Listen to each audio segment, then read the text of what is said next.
வணக்கம். இனியவை கூற நான் உங்கள் கவி.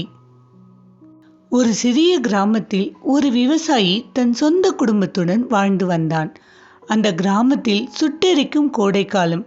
பல மாதங்களாக ஒரு துளி மழை கூட பெய்யவில்லை. ஆதலால் அவர்களின் பயிர்கள் காய்ந்தது. கிராமம் முழுவதும் சோகத்தில் ஆழ்ந்தது. கிராமத்தில் எல்லோரும் மழைக்காக ஆவலுடன் காத்திருக்கிறார்கள். ஆனால் மழை வரவே இல்லை. எனவே கிராம மக்கள் அனைவரும் நம்பிக்கையை இழக்கத் தொடங்கினர். கிராம மக்கள் அனைவரும் ஒன்று கூடி பிரார்த்தனை செய்யவும், அதேபோல் ஒரு குறிப்பிட்ட நேரத்தில் அனைவரும் தங்கள் வீட்டிலேயே பிரார்த்தனை செய்ய முடிவு செய்தனர்.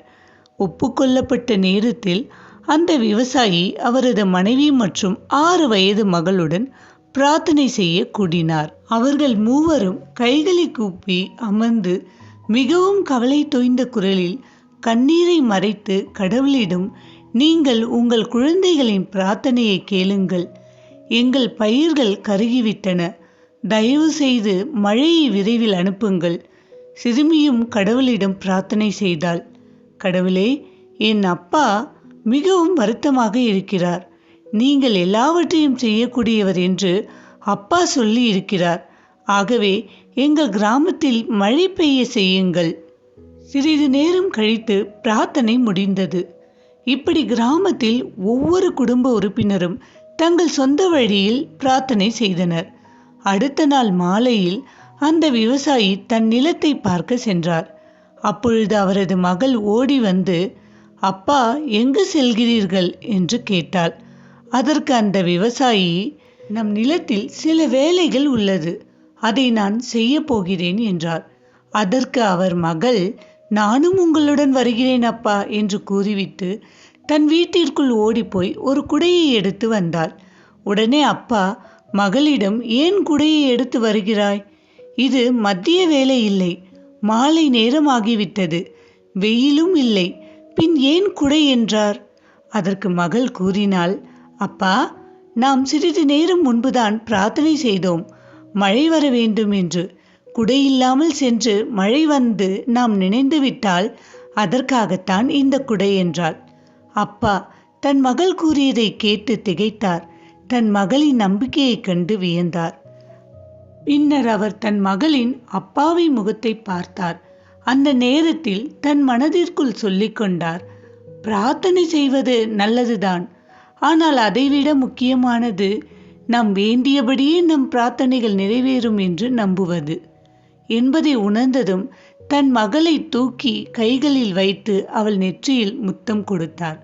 பின்பு தன் விவசாய நிலத்தின் வேலைகளை செய்ய புறப்பட்டார். அவர் வானத்தை நோக்கி பார்த்தார்.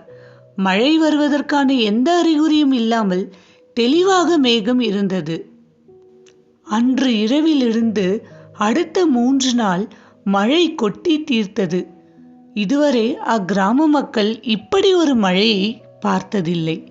இந்த கதையில வர விவசாயியும் அவரோட சின்ன குழந்தையும் நமக்கு சொல்ற ஒரு முக்கியமான விஷயம் நம்பிக்கை.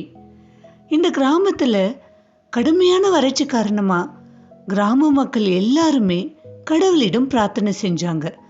ஆனாலும் கூட அவங்க இருதயத்தில் நம்பிக்கையற்றவர்களாக இருந்தார்கள். ஆனா அந்த சின்ன குழந்தை மட்டும் தன்னோட வேண்டுதலின்படி மழை வரும்னு உறுதியா நம்பி குடையை கொண்டு போறாள். நம்பிக்கை நம் வாழ்க்கையில ரொம்பவே முக்கியமானது. அது கடவுளிடம் நம்முடைய வேண்டுதலை நிறைவேற்றணும்னு பிரார்த்தனை செய்யறதா இருந்தாலும் சரி, அல்லது நம்மளுடைய கனவுகள் மற்றும் இலக்குகளுக்கும் அது அடித்தளமா அமைகிறது. நிறைய சந்தர்ப்பங்கள்ல நாமளும் நம்மளோட வேண்டுதல் நிறைவேறணும்னு பிரார்த்தனை செய்வோம், அல்லது நம்மளுடைய இலக்குகள்ல ஜெயிக்கணும்னு முயற்சிகளை செய்வோம். ஆனா 100% நம்ம இருதயத்துல முழுமையா நம்புறோமா அப்படின்றது பெரிய கேள்விக்குறி. நம்பிக்கை இல்லாம எந்த ஒரு முயற்சி செய்தாலும் சரி, அல்லது ஒரு பிரார்த்தனை செய்தாலும் அதில் நமக்கு வெற்றி கிடைக்காது. அது மட்டும் இல்லாம நாமும் நம்முடைய முயற்சிகளை எளிதில் கைவிட்டுடுவோம்.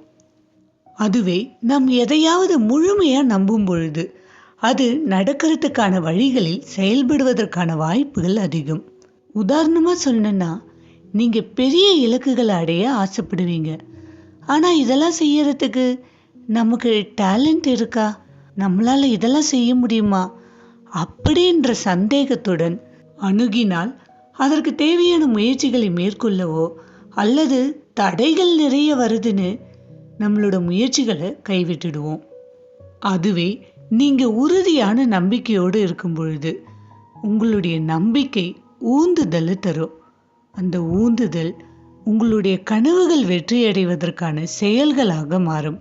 உங்களுடைய செயல்கள் வெற்றியை தரும். அதே போலதான் நாம் உடல்நிலை சரியில்லாமல் இருந்து மருந்து சாப்பிடும் பொழுது இந்த மருந்து நம் உயிரை காப்பாற்றுன்ற நம்பிக்கையோடு சாப்பிடும் பொழுது தான் அந்த மருந்துமே வேலை செய்யும். அப்படி இல்லாம இந்த மருந்தா நம்ம உயிரை காப்பாத்திட போகுது அப்படின்ற அவநம்பிக்கையோடு சாப்பிடும் பொழுது அந்த மருந்தால கூட நம்ம உயிரை காப்பாற்ற முடியாம போகலாம். நம் வாழ்க்கையில் பல சமயங்களில் நாம் கடினமான காலத்தையும் துன்பங்களையும் சந்திக்கும் போதெல்லாம் நமது நம்பிக்கை அசைய ஆரம்பித்து நம் வாழ்க்கையில் நம்பிக்கையற்றவர்களாக மாறுகிறோம். நம்பிக்கை என்பது சிறந்ததை மட்டும் எதிர்பார்ப்பது அல்ல. நீங்க எதிர்பார்க்கிற சிறந்த விஷயங்கள் கொஞ்சம் கூட சந்தேகமே இல்லாம உங்க வாழ்க்கையில நடந்தே தீரும்னு நம்புவது. அது உங்க இலக்குகளா இருந்தாலும் சரி அல்லது உங்க பிரார்த்தனைகளா இருந்தாலும் சரி, அது எதுவா இருந்தாலும் அது அசைக்க முடியாத அளவுக்கு உறுதியானதா இருக்கணும். அப்பதான் உங்க மனசுல உங்க வாழ்க்கையை குறித்து நீங்க நினைக்கிறத இந்த பிரபஞ்சமே நடத்தி வைக்கும். அசைக்க முடியாத நம்பிக்கை உங்கள் கனவுகளுக்கான கதவை திறக்கும் திறவுகோல். மீண்டும் உங்களுடன் இனியவை கூற காத்திருக்கிறேன். நன்றி.